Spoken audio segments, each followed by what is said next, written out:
You are listening to the Toxic Mold Podcast with my husband, Steve Worsley, the toxic mold expert and your number one source for mold consulting and mitigation in the USA.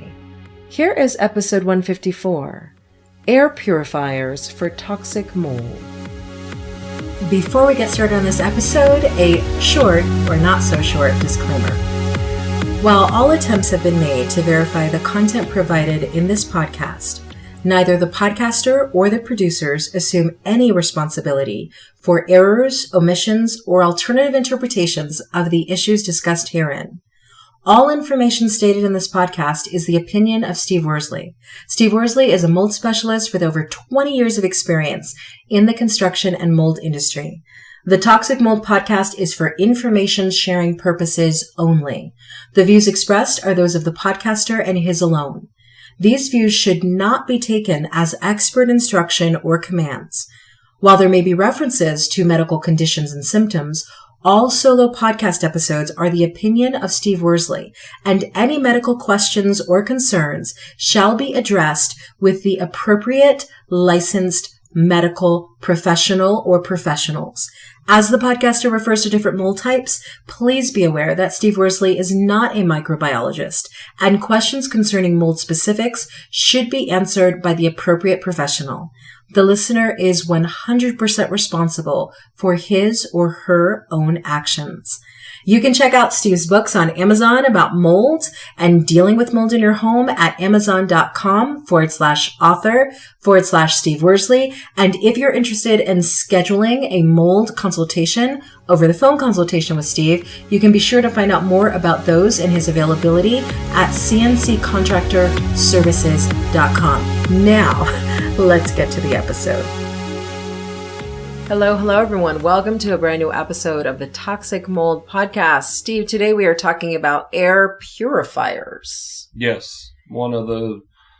Probably one of the most common things that my clients ask me about, like what brand and what they should buy. And of course, I don't ever recommend a certain brand. If there's anybody out there that's a representative with certain brands, we'd be more than happy to sponsor you, but I'm not going to talk about brands, nor do I really, for the most part. It's hard for me to recommend what brand. It would be like saying what model of car should I buy. It depends. It all depends on what your needs are. It depends. Blah. Where did this idea come from in people where they're connecting the idea of getting an air purifier with fixing mold problems in a house? It's like your check engine light on your car. When that comes on, you just hope it's a cheap sensor. Meaning it's a cheap fix. They think if they're having indoor air quality concerns or they think a child's asthmatic or whatever, the first thing they typically think about, what are we going to do to improve the air quality? And that would typically be an air purifier. So that's why. And a lot of people think an air purifier would replace doing mold mitigation. Oh, okay. So that big money savings in their mind. Okay. Like I said, like the check engine light. Okay. You want to just change out a sensor that you can do. You don't want to take it to the mechanic and find out that it's something expensive. Absolutely. Okay. So trying to take a shortcut that really isn't a shortcut is what right. you're saying. And I'm not saying for our listeners, if you have them, that's why you're using them. They, people say because they're asthmatic or whatever, just to help the air quality. And obviously that's a good thing. But most of the time, the intentions of our, clients wasn't to mask a mold infestation, but they were masking that, if that makes sense. So why would somebody have an air purifier in their home? What would be the purpose of doing that? No different than like us when we say, man, I keep getting these headaches, and so what do? I go turn on the air purifier. And for some reason, and I do it obviously because we want to improve the air quality, but that could help with VOCs and other things that are not mold related. So it would help, obviously, filter and clean the air. Same reason why we use air scrubbers for mold mitigation. So for people who don't have air purifiers, what you're saying is the air purifier, once you turn it on, it cleans the air in a closed system? Well, it should, but... And doesn't opening windows... say it would. Opening windows to the... Yeah, it wouldn't do the same, but... if you were to keep everything closed up, yes, an air purifier, let's just say we put it in this room, close the doors and windows up, it should improve the air quality in the room while it's running. If there's a mold problem in here or down in, the area below it, crawl space or basement, you turn off that air purifier and there's still, then the air over, a few hours would be contaminated again with whatever was impacting that air quality. Does that make sense? That does make sense. So it's like putting ice on an injury. Okay. It feels real good while it's working. But then once you turn it off, it just... Exactly. Okay, the closed environment goes back to the way it was. Exactly. Okay. So, and that's why I bring up the whole, it can't replace mold mitigation. So it can't replace it. Now, this is kind of, in people's minds, a cheaper fix. So how much do air purifiers cost? How much are people spending? It really depends on what you're buying. Okay. And I know that sounds really vague, but you can buy a little air purifier that sits on the desk. You can buy one that is for 800 square feet. You can buy one that's for 1,500 square feet. A lot of it depends, mostly it would depend on the size of the area you're trying to use it in and the quality of it. But if you can buy an air purifier that you think is really good for $100, it's probably not that good. I would say, so we're not talking about our air scrubbers, just so our listeners know. We're not talking about air scrubbers we use, but we have an air purifier that if we want to, we kick it on. We have 2 of them, and they were like $500 a piece. So they're not cheap, but and you've seen them. They're not very big. No, they're not very big. But I guess I sort of look at this whole air purifier thing like I look at the people who spend ridiculous amounts of money on vacuums. Like when the Dysons came out and people just went to thousands of dollars on a Nope, not spending it. If I'm spending $150, I feel like it's a heck of a lot of money. So is it the same? It's the same concept. Do you get what you pay for? There's some of our listeners that, I grew up with the vacuum that was one of those old Kirby's that they weighed 500 pounds, it seemed like. You know which ones I'm talking about? No, but they probably were expensive. Real heavy, yeah. And it was, some salesman that would come by and, that's who you buy it from. You make payments to them and people swear by them. And I'm sure our listeners, Dyson, interestingly enough, they have air purifiers. And if they would like us to sponsor them, we'd be happy to, but we're not saying they're good. Yeah. So yeah, it's the same concept that they'll swear by them. And that's fine, to each their own. For us, we don't use them a whole lot. If we really had an issue, I know a good mold guy, so we don't really use them a lot. But I have clients that have one in every room, or at least always have one in their bedroom they're always using. And they'll swear by it and say, well, if I don't use it, I wake up in the morning and I'm all stuffy and whatnot. And that's fine, maybe, They can, and I'm not saying it's not improving their air quality, but my concern is what's causing the poor air quality issues. It's not because you're not running the air purifier. Well, and I would be curious to see what doctors would think about situations where if you're running air purifiers all the time in every room of the house and you're raising babies to children to adults in an air purified 24/7 environment, or even yourself, when you go to work where there aren't air purifiers, when a child goes to college where there aren't air purifiers, because now your system is used to living in a controlled environment where air was purified 24/7, does that make you more susceptible to less clean air? I don't know. The easy answer to me would be yes, it would. To me, it's no different than, when we talk about viruses and bacterias and COVID and the flu, I believe, and this is my opinion, the people that think they're doing a good thing by literally every time somebody touches something, they clean it with Lysol, they think they're making it a cleaner environment. In my opinion, you're just diminishing what your immune system is capable of fighting off. And so that's not a good thing. And it's funny when you were talking about that with doctors, I'm sure a lot of our listeners have gone and gotten like cortisone shots in their knees or shoulders or backs, and they feel great for as long as they're working. But the doctors don't like it. Why is that?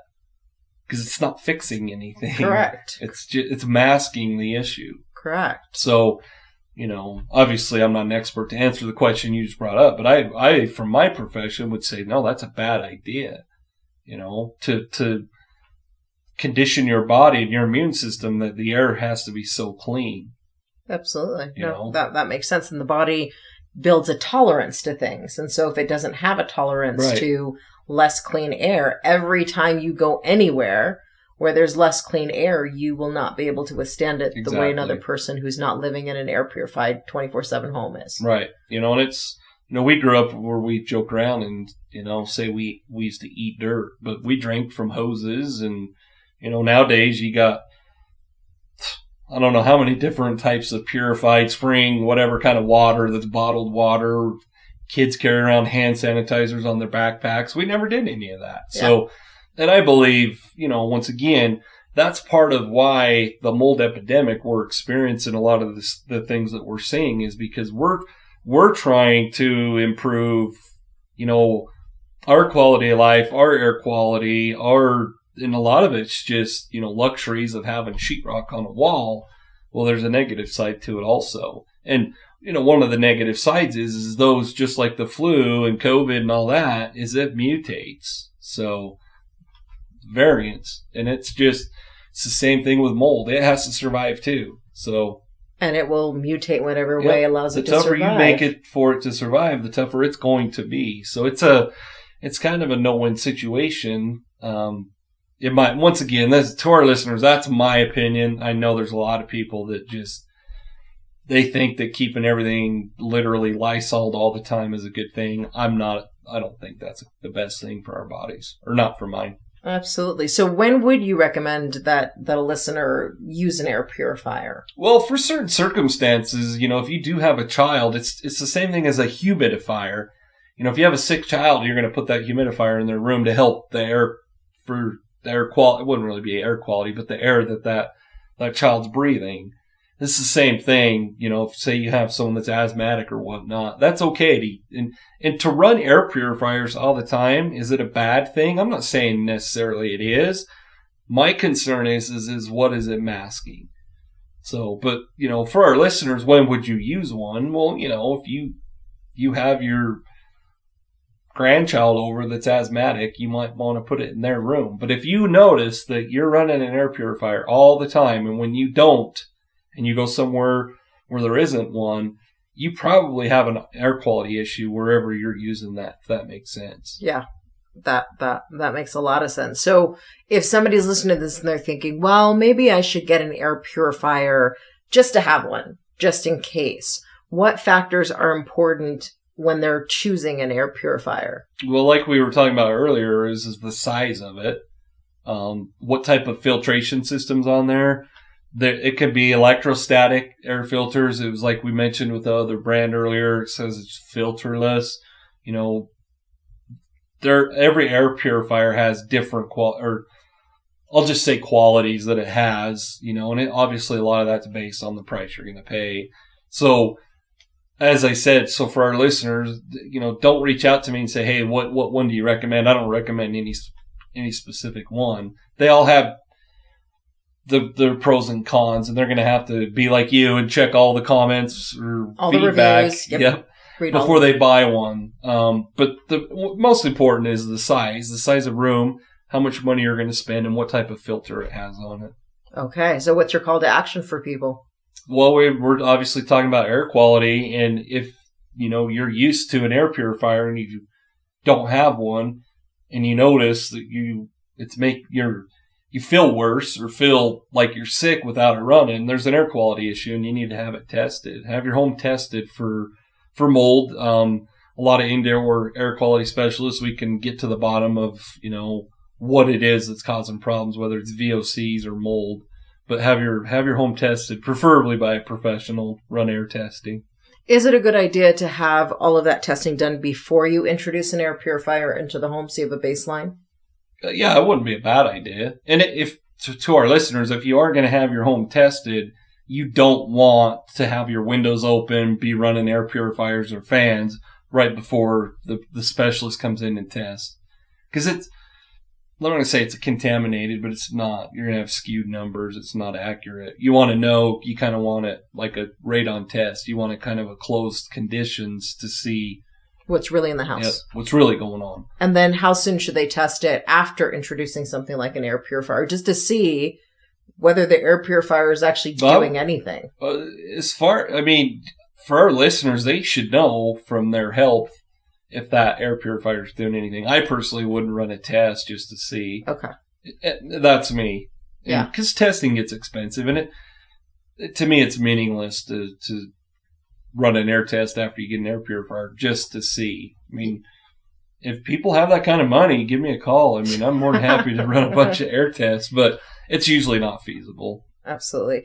And so a lot of the reason why you built the VPAs, the virtual property assessments, is to help people understand key things in their home that could be adversely impacting their air quality. Correct? Yes. And the VPA, the purpose behind that is, it can serve as, well, it is a property inspection, but it could serve like as an inspection if you're buying a home, but also for people that already live in their homes, it's something where we can do the VPA and we could say, okay, we should run air tests, or no, here's what you need to do next. We find mold, you need to have it mitigated. We know what the next steps are to improve the air quality in their home if they do a VPA.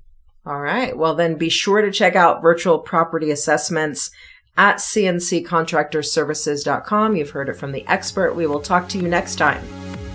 Prevent toxic mold exposure before it gets in your home. Download Steve's free mold investigation checklist at tinyurl.com/CNC mold checklist. Again, download Steve's free mold investigation checklist at tinyurl.com/CNC mold checklist.